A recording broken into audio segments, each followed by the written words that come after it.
Jérémie, chapitre 17. Est-ce que ça vous plaît, Jérémie? Je suis d'accord, les oracles se ressemblent tous un peu.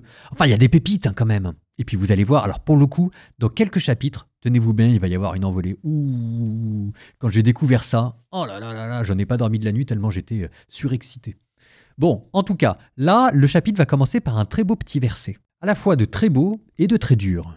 Le péché de Juda est inscrit avec un burin de fer, avec une pointe de diamant. Il est gravé sur la tablette de leur cœur et aux cornes de leur autel. Je vous mentionne ça parce que ça fait douloureusement écho, ou en tout cas ça explique un verset que l'on entendra plus tard. « Voici que je graverai ma loi au plus profond de leur cœur. » Jérémie chapitre 31. C'est un verset qui est encore plus connu celui-là, parce qu'il parle de l'alliance nouvelle, de Dieu qui grave sa loi d'amour dans notre cœur avec le poinçon de l'Esprit Saint. Bon, avant cette alliance où Dieu va graver sa loi dans notre cœur, vous aviez d'abord une autre loi gravée à coups de burin de fer à pointe de diamant, et c'était la loi du péché inscrite au plus profond de notre cœur. Il faut qu'une loi chasse l'autre. Ensuite, deuxième petite remarque, vous allez voir, c'est assez étonnant. Jérémie, qui est d'habitude plutôt dans l'introspection psychologique et dans ses états d'âme, cette fois-ci se révèle philosophe. On aura le droit à des sentences de sagesse. Jérémie, qui de prophète se transforme en philosophe, et en philosophe cynique.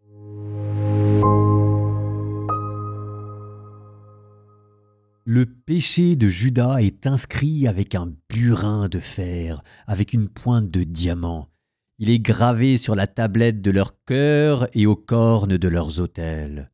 Ainsi leurs fils en feront-ils mémoire sur leurs autels et sur leurs poteaux sacrés, près des arbres verts sur les collines élevées.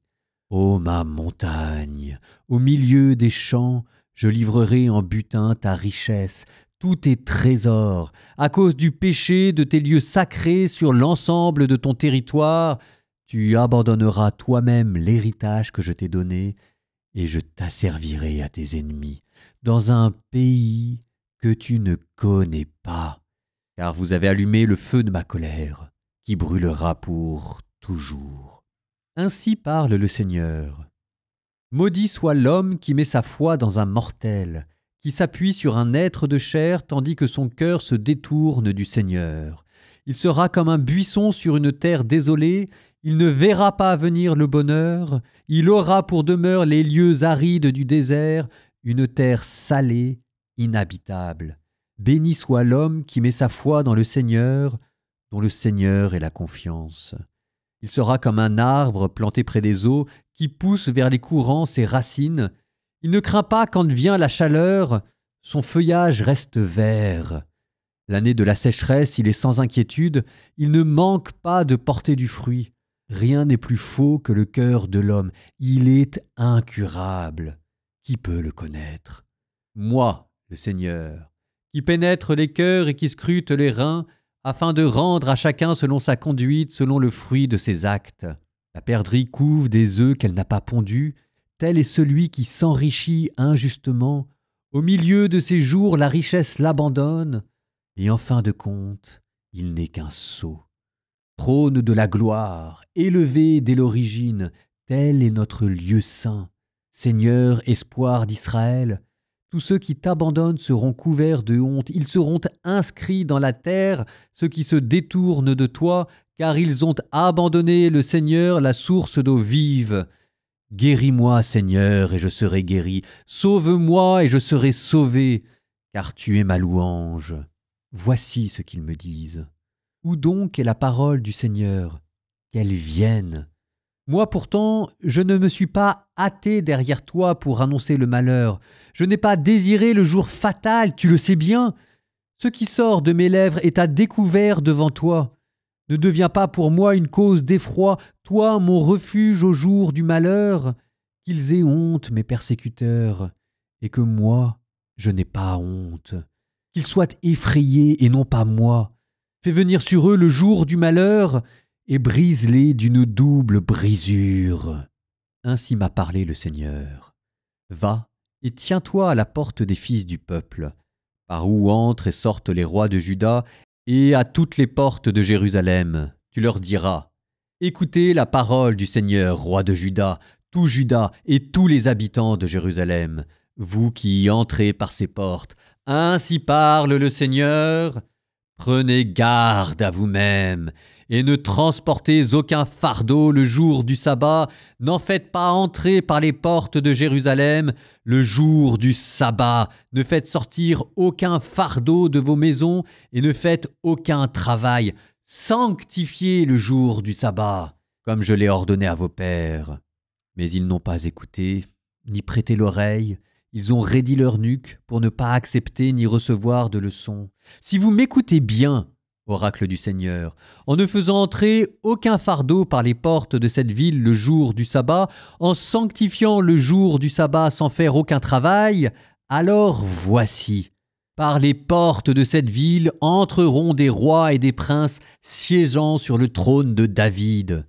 Ils entreront sur un char attelé de plusieurs chevaux, eux et leurs princes. Puis les gens de Juda et les habitants de Jérusalem, et cette ville sera habitée pour toujours.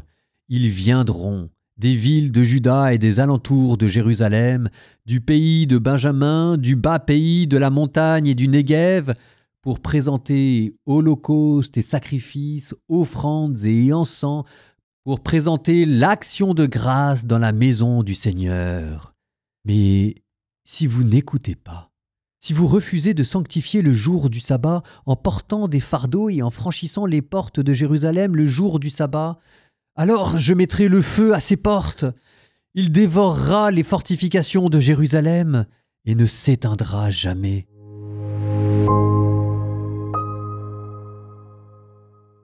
Vous avez noté à la fin cette exhortation sur le sabbat. Alors le sabbat, tout le monde connaît, le 7e jour, honorer le jour du Seigneur et rentrer dans le repos et la contemplation.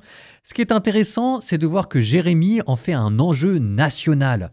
Si jamais vous respectez le sabbat, les nations viendront et convergeront à Jérusalem pour adorer Dieu.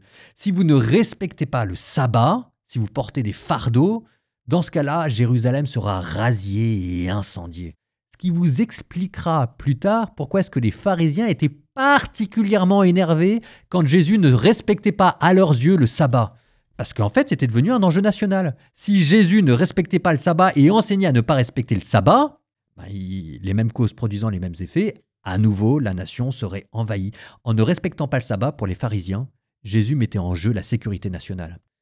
C'est à prendre au pied de la lettre, Jésus ne respectant pas le sabbat et enseignant à leurs yeux à ne pas respecter le sabbat, ça allait priver Israël de la protection divine et l'Empire romain allait venir pour tout détruire.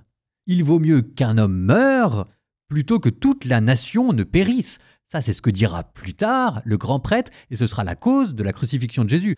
Il y en avait beaucoup, mais il y avait aussi cette question du sabbat. C'est pas seulement une question de rite religieux ou d'observance. C'était une question militaire à l'époque. Sauf que ce que les pharisiens n'avaient pas compris, c'est que quand Dieu dit « ne portez pas de fardeau », c'est peut-être pas à prendre au sens littéral, mais ne portez pas de fardeau, ça veut dire ne portez pas le fardeau du péché. Il y avait là un minimum de bon sens prophétique qui manifestement a été perdu en cours de route.